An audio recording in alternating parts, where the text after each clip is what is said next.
Hello বন্ধুরা, দেখো আজকে আমি পটল পোস্ত করব। পটলগুলো কেটে নিয়েছি। পটলের গাগুলো দেখো বেশ করে করে কেটে নিয়েছি যাতে নুন হলুদ ঝোঁকে। এবার আমি কড়াইয়ে পটলগুলো ভাজবো, তোমরা দেখতে থাকো।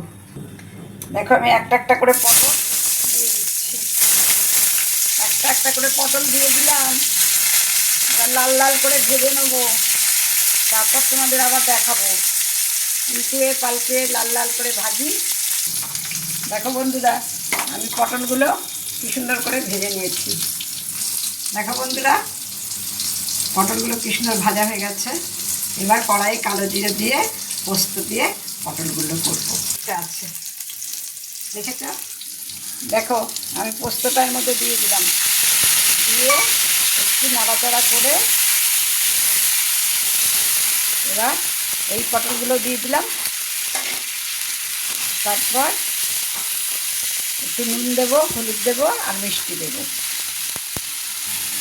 দেখো আমি নুন দিয়ে দিয়েছি, এবার একটু হলুদ দিয়ে দিচ্ছি। পোস্তে হলুদ দেয় না, তা আমি একটু হলুদ দিলাম অল্প করে। দেখো আর অল্প করে চিনি দিয়ে দিচ্ছি। এই হয়ে গেল। এবার একটু নেড়ে চেড়ে জল দিয়ে দেবো, বেশি ভাজবো না, ঠিক আছে? এবার হয়ে গেলে তোমাদের সার্ভ করে দেখাবো, বেশি ভাজবো না। দেখো বন্ধুরা, আমার পোস্তটা হয়ে গিয়েছে। দেখতেও কত সুন্দর হয়েছে, খেতেও সুন্দর হয়েছে। একটু টেস্ট করে দেখেছি। তোমরা এইভাবে পোস্ত করবে, দেখবে তোমাদেরও ভালো লাগবে।